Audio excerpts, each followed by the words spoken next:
Isso sempre começa da mesma forma. Ela olha para você, não como você é, mas como quem ela imagina que você pode se tornar. Você sente isso nos olhos dela, não sente? Aquela centelha de esperança? Ou talvez de fome? Você acha que está sendo visto, mas não está. Você está sendo medido, avaliado, escaneado como uma tela em branco, esperando que ela pinte a obra-prima dela. Mas a obra-prima não é você. Nunca foi. E Carl Jung, o mestre da alma humana, te avisou sobre isso. Não com palavras suaves, mas com a precisão cirúrgica de um homem que passou a vida encarando o abismo da psique. Jung descobriu que as mulheres não se apaixonam apenas por homens. Elas se apaixonam pela ideia de homens, pela fantasia, pela projeção. E a parte mais assustadora é que a maioria delas nem percebe que está fazendo isso. Você acha que ela está te escolhendo, mas o que ela está realmente escolhendo é a versão de você que ela criou na mente dela. Um fantoche psicológico que existe para cumprir um papel no filme particular dela. E quando você para de se encaixar no roteiro, ela troca o ator, não a história. Se você quer parar de ser um ator na peça de outra pessoa, se inscreva no canal. Sua jornada para fora do teatro psicológico começa agora. Jung chamou essa projeção de ânimos. Ânimos é a imagem masculina interior que vive dentro da psique de toda mulher. É uma coleção de todas as suas experiências, fantasias e expectativas sobre o que é ser um homem. E quando este ânimos é imaturo, não desenvolvido ou inconsciente, ele se torna um tirano. Ele se torna a força invisível que faz mulheres perseguirem homens perigosos e rejeitarem homens bons. Elas faz argumentar sem razão, dominar sem sabedoria e moralizar sem autorresponsabilidade. Jung não amenizou isso. Ele descreveu esse estado como uma possessão espiritual, um estado onde a mulher deixa de agir a partir de sua própria consciência e passa a ser governada pelo controle sombrio de sua fantasia masculina interior. E você, homem, você cai nessa armadilha, porque ninguém te ensinou a identificá-la. Você confunde ser desejado com ser conhecido. Você confunde ser escolhido com ser compreendido. Você acredita nas palavras dela, quando ela diz que você é diferente, quando na realidade você é apenas o rosto mais recente que ela escalou para um papel que ela ensaia desde a infância. E quando a fantasia colapsa, quando a máscara dela escorrega e ela percebe que você não é o personagem que ela inventou, você fica confuso, traído e humilhado, se perguntando o que fez de errado. Mas você não fez nada de errado. Você apenas parou de ser um ator convincente na peça de outra pessoa.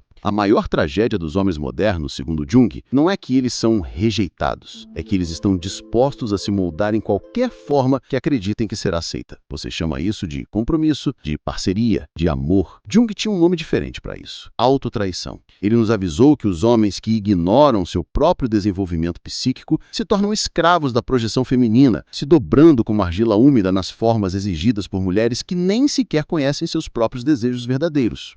Você deixa de ser um homem e passa a ser uma máscara, sorrindo, acordando, atuando, até esquecer quem você era antes de colocar a máscara. E as mulheres, elas sentem isso, mais do que você pode imaginar. A mesma coisa que você acha que a fará te amar, obediência, previsibilidade, disponibilidade, se torna exata razão pela qual ela perde atração. Por quê? Porque o instinto feminino, como Jung ensinou, não é atraído pelo conforto, é atraído pelo mistério, pelo risco, pelo homem que ela não consegue definir ou controlar completamente. No momento em que você se torna totalmente conhecido, sem limites, sem uma espinha dorsal, você não se torna mais amável, você se torna invisível, descartável, substituível. Mas aqui é onde a maioria dos homens para. Eles culpam a mulher, a chamam de louca, de manipuladora, e é muito mais fácil apontar o dedo para fora. Mas Jung nos força a fazer a pergunta mais difícil e mais importante. E por que você se ofereceu para o papel no primeiro lugar? O homem que se recusa a confrontar sua própria ânima, seu próprio mundo feminino interior, está destinado a ser um escravo do mundo interior dela. Você não é uma vítima. Você é um voluntário. Você escolheu fazer o teste para o papel. Você escolheu ser o ator no mito particular dela porque encarar o seu próprio vazio, sua própria falta de integridade, era muito mais aterrorizante do que representar um papel na fantasia de outra pessoa. E aqui é onde muitos de vocês vão parar de escutar, porque aqui acaba o conforto e começa a responsabilidade. Jung não oferecia soluções baratas. Ele não te deu 3 passos para a grandeza. Ele te deu a tarefa brutal de uma vida inteira: a autoconfrontação. O ato de sentar sozinho, no silêncio da sua própria mente, até que as ilusões comecem a rachar. Até que a voz na sua cabeça que diz que você não é nada sem ela, comece a morrer. E não se engane, essa voz vai lutar por sua vida. Essa voz vai te dizer que você precisa dela, que você é incompleto sem ela, que nenhum homem pode viver sem validação feminina. Mas o trabalho de Jung sussurra algo muito mais perigoso e libertador.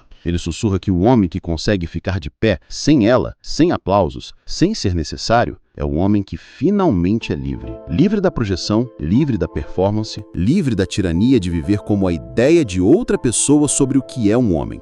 E quando você alcança esse lugar, você não se torna frio ou distante. Você se torna real, enraizado, ancorado, totalmente vivo na sua própria pele. E é aí que, paradoxalmente, as mulheres se sentirão mais atraídas por você. Não porque você precisa delas, mas exatamente porque você não precisa delas. E você sorrirá, não com arrogância, mas porque você finalmente entendeu. Você entende que ela também está na sua própria jornada, que ela precisa enfrentar o seu próprio ânimos, que ela precisa acordar das suas próprias ilusões. E você não pode fazer esse trabalho por ela. Você não pode salvá-la de si mesma. Você só pode fazer o que Jung exigia. Caminhar seu próprio caminho com tanta coragem que você se torna um espelho vivo, refletindo a verdade para todos que ousarem olhar.